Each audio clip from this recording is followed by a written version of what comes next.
Good morning, students. So far, we have discussed the concept of economy from different perspectives, like E.P. Schumacher's theory of economy, Buddhist perspective of economy during pre-British period, during British period. So we discussed various concepts related to economy in various ways and theories. Now let us look at another concept, that is Gandhian idea of economy. How Gandhi viewed economy, and Gandhi's idea of economy, Swaraj and decentralization, how these are related to Indian economy. So let us look at the Gandhian theory of economy. Gandhi's economy philosophy was based on John Ruskin's famous book Unto the Last.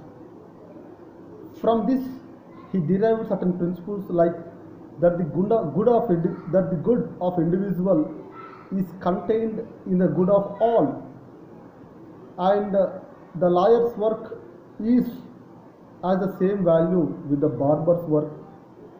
The work of handicraftsman is worth considering, that the life of a labor and the life of a handicraftsman and life of capitalist should be worth living. So Gandhi was inspired by the ideas of John Ruskin. He was inspired by Henry David Thoreau. He was inspired by Leo Tolstoy.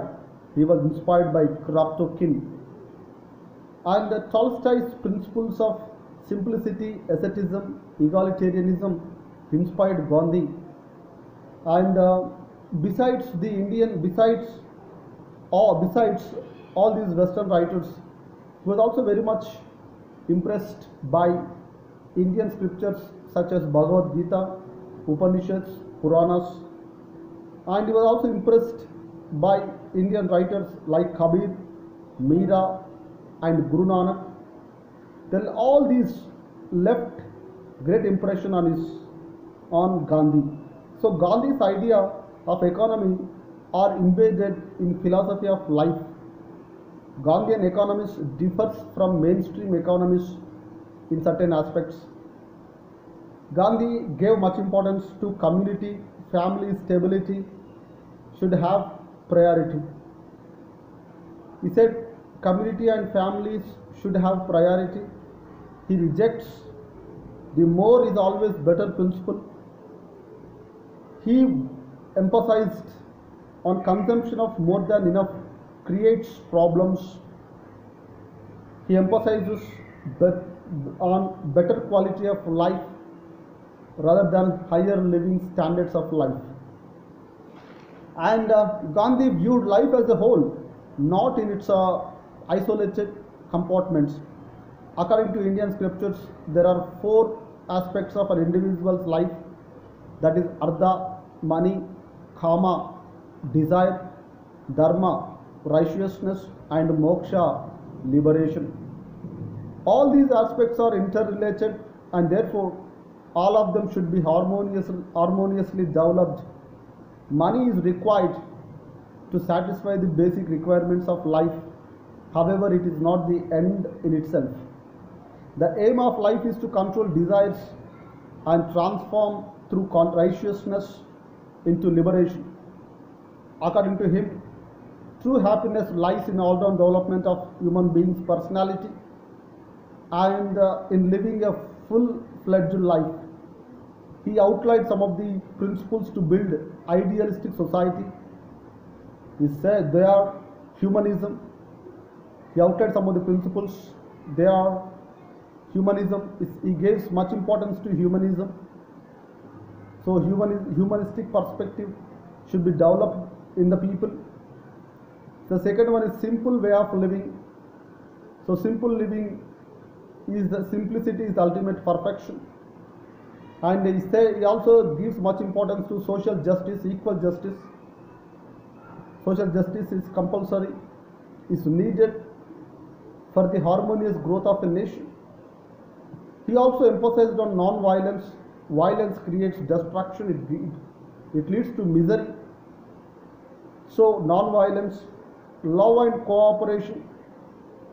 He also emphasized on love. People should love each other and people should cooperate the community should cooperate, the families, so cooperation and love and harmony finally, and all these will lead to national harmony, family harmony, individual harmony, societal harmony. So these are the views of Gandhi on economy, and he also Gandhi's view of Swaraj. So he said the Indian freedom movement was a multi-dimensional one. It was not limited to one person or one aspect, or so Gandhi did not limit this in national freedom to one aspect. Putting, ending British rule is one of the agendas of Gandhian ideology, and ending foreign domination is one of the important agendas of Gandhian movement. He wanted to achieve Swaraj Purna or Swaraj or complete freedom. The word Swaraj means self-rule, self-sustaining. All the individuals in our country are connected with self-assessment, should be connected with self-assessment, ceaseless self-purification in growing Swadeshi or self-reliance movement. Economically, Purna Swaraj was fully economic freedom for the toiling millions. For Gandhi, Swaraj of the people meant the sum total of the Swaraj self-rule of individuals, and clarified that for him Swaraj meant freedom for the meanest of these countrymen. And in its full sense, Swaraj is much more than freedom from all restraints. So for him it is self-rule, self-restraint could be equated with moksha and salvation.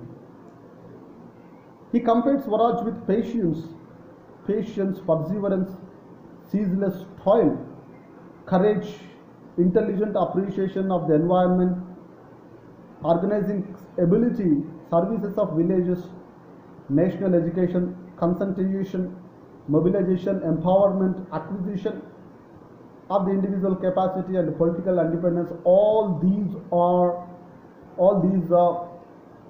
related to Swaraj according to Gandhi.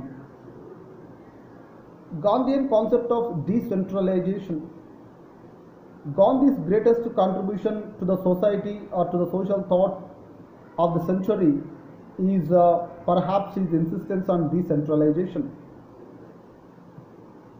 of the means of production, that is to say economic power.